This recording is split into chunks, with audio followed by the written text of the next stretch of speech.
Now, the Trump-led US administration has hurdled visa applications to the country targeting students amidst the president's ongoing feud with some of America's most elite universities such as Harvard.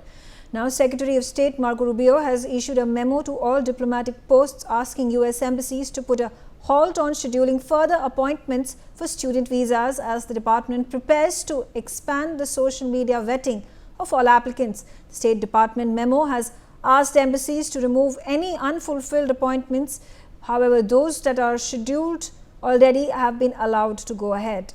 The State Department has also stated that it is preparing for an expansion of required social media screening and vetting, which will now be applicable to all student visa applications, although it does not spell out what exactly the vetting process is going to look like. The crackdown comes amidst President Trump's assertion that many universities are enabling anti-Semitism and upholding discriminatory admission policies. The government also recently warned foreign students that their visas could be revoked if they skip classes or drop out of their course. As the United States continues to tighten visa rules with strong measures aimed at students, we take a look at Trump's crackdown on international students. Let's open up this discussion. Ambassador Suresh Goyal on the telecast with me. Ambassador, what do you make of the latest crackdown by the Trump administration halting the visa process for international students at the US missions across the globe? Good afternoon, Vega. Yes, rather sad, and I would say that what Trump seems to be doing because of his own, the word that comes to my mind is idiosyncrasies, really. There is nothing, no other word for it. Is going to be actually harmful to the USA more than to any other country. Because after all, if you look at the American achievements in the sense of technology, economy, you name it, you look at what the USA has been able to do. It has been able to do on the basis of the brain power from other countries coming to study in the American universities. And now, if Trump is going to be hard against these universities and going to make it difficult for international students to join these prime universities, Ivy colleges, it's going to harm them. But yes, at the same time, there are many ambitious Indian students who will not be able to go to these universities anymore. But there are, I recall in the past also several times, not just USA, but situations have arisen where it has become difficult for the Indian students to go to the target universities, whether it is Australia or it is UK, universities in France. It has become difficult, and the Indians have been able to always find suitable alternatives. I'm quite certain that they will find alternatives for their studies abroad and fulfill their ambitions. But the sad point really in this whole case is that one very strong asset base that the USA had developed over several decades is going to lose upon that really, both the asset and the links with other countries.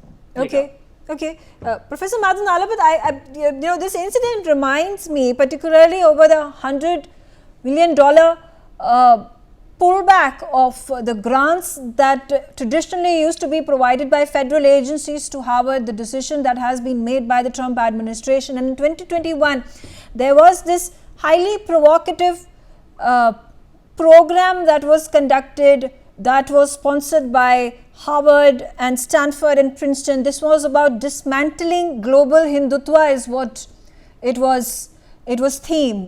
The topic of this conversation was, and the idea was to spread inflammatory rumor mongering about Hinduism and Hindutva and sort of mutilating it to satisfy a certain group of individuals.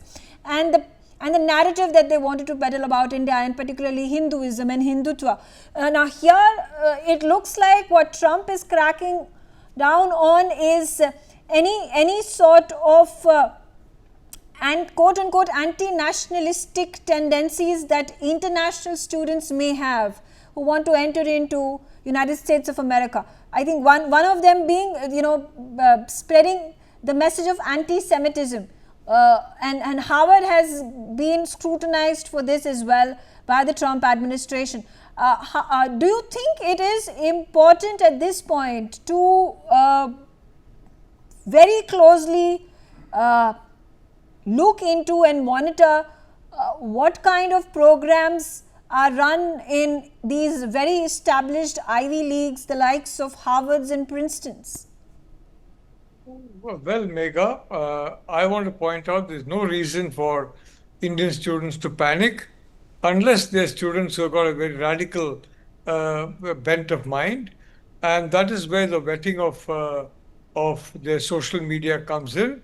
In my view, vetting is a necessary process. And I think in India as well, we need a lot more vetting, especially of those in sensitive professions. Because when you saw that explosion of student sentiment in all these Ivy League places, it happened under Biden. Biden is very permissive. They made a big mistake assuming they can do the same under Trump.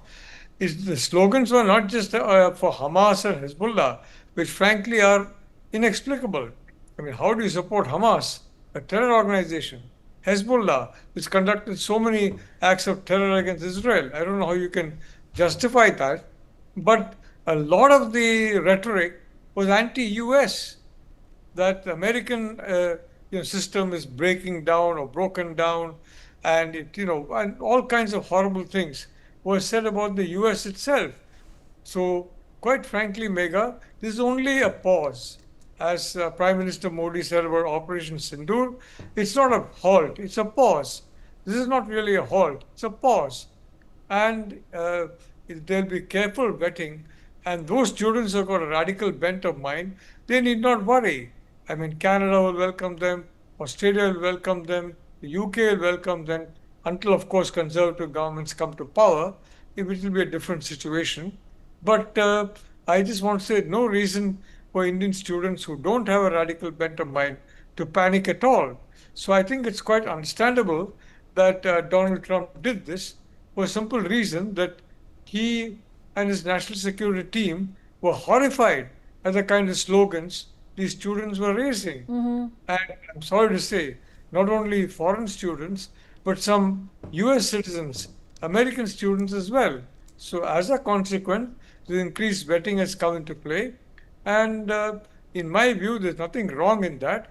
I think campuses need to be protected from hate speech of any kind. And there's a lot of hate speech against Israel. And of course, there's a lot of hate speech against India that is being spread all over. It's most unfortunate and unjustified. But this kind of thing, Megha, obviously has alarmed the Trump administration. And they're taking this kind of a step. Again, I repeat, it's not a halt, it's a pause. Yeah. After the vetting is complete, that student intake will resume. Thank you. Rabindra Sachdev, what's your opinion? And I'm again going to keep bringing out these examples of what actually takes place inside these revered universities. I took that example of that mega anti-India, anti-Hindu narrative that was built through that lecture that was organized, which was called the Dismantling Global Hindutva. There was just a few weeks ago, in fact, in Harvard, there was a lecture that had been organized. This was talking about Pakistan, and this happened right after the 22 April terror attacks that had taken place. And we already know the several examples and instances where Harvard professors, deans, students have come out protesting, raising anti-Jewish, anti-Semitic slogans and protests that have been happening, and they've been holding these lectures, and falling into this woke tendency, this liberal attitude is what the Trump administration calls it. How important does it become once again to actually monitor what goes on in these universities in the name of freedom of speech and expression? Thank you, Megha. The questions you raise are deep, deep and profound. And who draws the line where and who has the, let's say, the authority to draw a line? I mean, these are fundamental questions, where is free speech and what borders on, hate, etc. So these are big questions. But yes, let's step back. What the Trump administration is doing with regards to various universities and students, I think there are two tracks to it. One is the Trump administration is very much not in favor of the elite universities in the US because the Trump administration or the MAGA crowd, because they believe that these are centers of intellectual elite, the liberal elite, bleeding heart liberals, socialists, communists.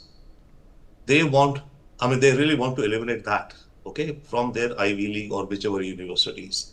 That is one. Along with it is the issue of, the Palestinian, pro-Palestinian, anti-Jew, anti-Semitic protests which came up. So I would say that, yes, sure, Jewish anti-Semitism is one factor, but this is much more and beyond that. And as I think, as Professor Nalapat was saying, this would extend obviously also to anti-American speech. So students who would have put on their social media, Instagram or whatever, anything against America now, the question is again, who is the judge? Okay, if the visa officer there or their data mining throws up that this child has been, posting anti-Trump messages or memes of Trump or cartoons of Trump, rest assured, high degree of chance that the poor chap will be denied the visa.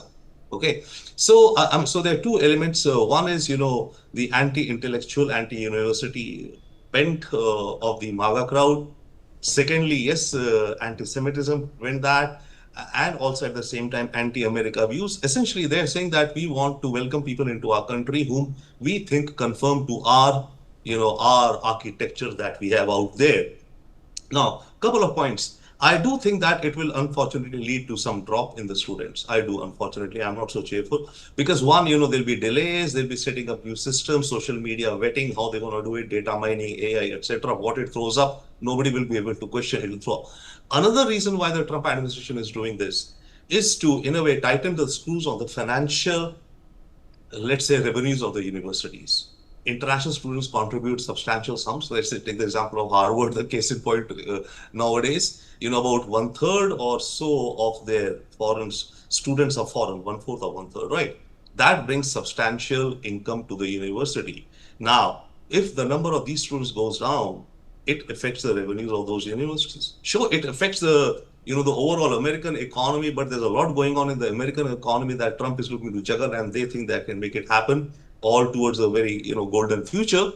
But part of the intent is also to, narrow the funnel for income for the universities. And remember, when these wettings will be done for visa applications, you can be sure that some private universities will be more under microscope than others. So when a child is applying for a university like, let's say, Columbia, okay, I can assume generally that the visa office will look at his or her social media record little bit more than compared to some, let's say, State University of Illinois kind of a thing, somebody going there, right? Because they have the MAGA perspective, they have a estimate over 20-25 Ivy League elite universities, which are the seats of intellectual bias against the right, and they want to, kind of narrow the scope, their abilities. But is it necessarily a bad thing? Thing, but it's not a bad thing. Yes, from the point of view of the US, and it is not a bad thing for us also. Okay, fine, for Indian students, if you don't want our perspective. But I think in a bigger picture, it's a bad thing. As Ambassador Goyal was saying, America thrives. What makes America great are these universities.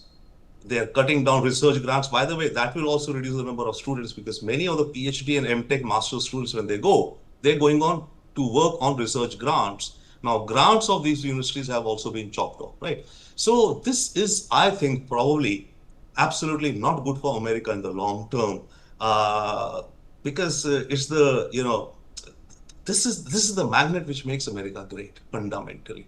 So I would say, yes, I would lean towards that this is not good for America in the long term, but hey, they make their choices. Okay.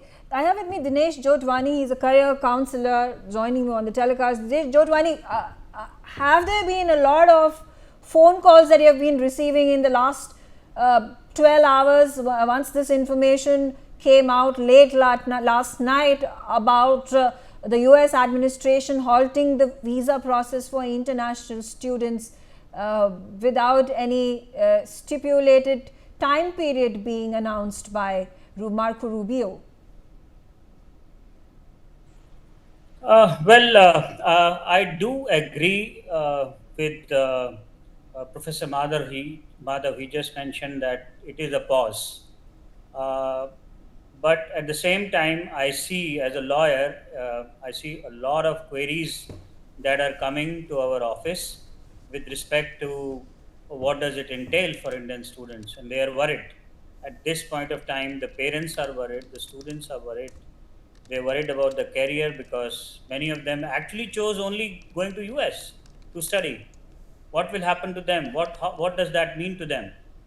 And what does the social media grooming or screening entails for the students? Does that mean that now India also has a Data Protection Act? Does that mean that the government of India or the government of US can actually go beyond whatever is in the public domain and look at go deeper into it and see which are the students who are violating, or they have these feeling, the leftist feeling or the anti-Semitism feeling the students are having, or can it go to their parents also?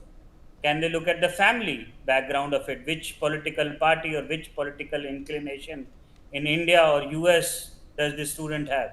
Now, what is the scope of social media screening is another question that we are getting a lot. And from US perspective, this is the worry that is happening in India. But there is also an angle that in US, the laws and the courts are strong enough. There have been attempts to challenge these kinds of orders, and as it was mentioned, 20 to 25% of the revenue sometimes of these Ivy League come from from Indian students itself. Of course, much more comes from China, but there is substantial amount of fees that comes from Indian students. So, what will happen to these universities? Yeah, And but most of them. that's what I'm saying. Despite the Trump administration has taken this risk, despite the fact that the US government is going to see reduced revenues entering into its coffers because of lesser number of foreign students enrolling in these institutions and universities. There has been a policy stand that has been taken by the Trump administration, and this goes on to show the differentiation between the fault lines that have been created between the right and the left liberals, and that was very visible during the election that took place, and Trump won with this massive majority. And then the question then, how do you think it is important to course correct this global liberal narrative which is prevalent in Western Europe, which is also prevalent, as we saw, the Biden administration and the Obama administration, and also is something which is traditionally espoused by universities the likes of Harvard? Yeah, one is of course the economical angle that the universities will lose, and the government of US is willing to take that risk. The other angle that I was, from legal perspective, I was saying, you actually have to state the rules under which one student is accepted and the other student is not accepted. You have to state the rules. What kind of social media screening will be done? To what extent it will be done? Oh, it's one aspect. Maybe and maybe right. The Trump administration may be right that they are willing to take that economic risk, but they do not want certain kind of mindset to be in these universities, which is a policy decision. That's US policy decision. But at the same time, where are those rules going to come from? You see, there has to be some kind of guidelines. Okay. There has to be some okay. kind of. All right. I mean, so that needs to be listed out, and I think the government of the United States is going to be working on an overdrive to figure these out, to once again resume the visa processes, to continue in its missions abroad. Ambassador Goyal, again the same question. How do you think it is important or is it just a perspective that Trump shares because he is belongs to a right-wing political party about this correcting the global liberal narrative is what he has been focusing his efforts on when he decides to withdraw the 100 billion federal grant to Harvard and stopping the $2.8 million worth of funds that were being funneled into Harvard. And I already gave examples of the things and the lectures and under the guise of these lectures and programs what goes on in these elite universities. Megha, who made President Trump the god of the USA? Who thinks that he can change the politics of the world? Whoever controlled the politics all over the other countries, the politics even in Germany during the height of the Hitler Germany Nazism, the politics was not controlled by him. The politics is controlled by the people. Please remember that even if for some time the will is overturned by the people who are in the power, but that is not forever. What I'm trying to say here is, let us not really think of what Trump is doing as a rightist or the leftist or whatever it is. Trump has notions of what he wants to do to make America great again. That is his notion. That is his vision. And if he thinks he can make America great again this way, I wish him all the best to succeed. But the point really here is, it is not what America is. India is, I remember I was in the Delhi University in 70s. I passed out in 75. Arun Jaitley was ABVP president. From ABVP, he became the president of DUSU. Shashi Tharoor was there in the St. Stephen's College. Subhash Chopra was the president of the DUSU for some time. From Congress, from NSUI. So therefore, I would say that nobody can ever control the political thoughts. They will happen, whoever wins, whoever doesn't win. But to hold the whole education system hostage to your political beliefs, to your own idiosyncrasies, I think that's damaging. That's damaging to the USA, that is damaging to the world. And I'll stop by simply saying, USA is the one power which influences the whole global intercourse. I am rather concerned that President Trump of this great country, which has influenced so much, is doing this. Megha. I'm going to come back to you, Professor Nalapith, and the question, what is wrong in vetting individuals who want to come to United States of America and enroll in programs and study in universities? Also, again, the very fine line that needs to be drawn between freedom of speech and spreading misinformation, wrong information, and again, who controls the game of narratives? Your traditional universities in United States of America are well known for the kind of prejudices that they have in terms of ideologies, in terms of politics, in terms of their viewpoints, and we've seen that very well on display on the streets of America and in Europe as well, when those anti-Semitic slogans have been chanted. Do you think this would also be indirectly helpful for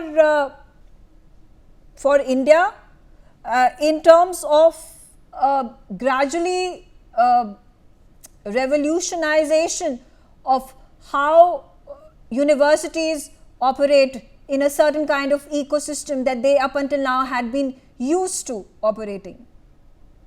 Look, Megha, go back to the COVID pandemic.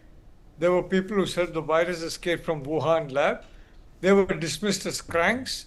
Fauci and company controlled the media narrative all across the United States and in the world.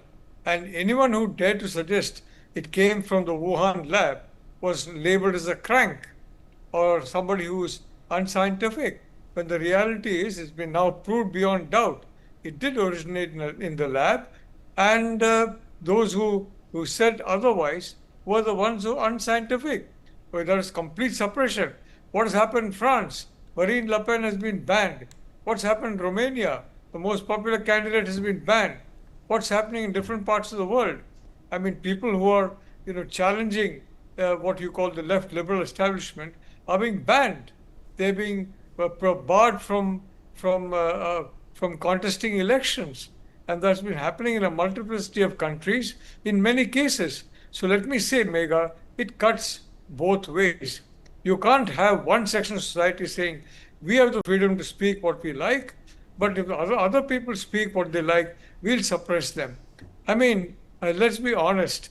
During, for example, earlier political periods, some people could not really express themselves very much, or they were not allowed to express themselves very, very much.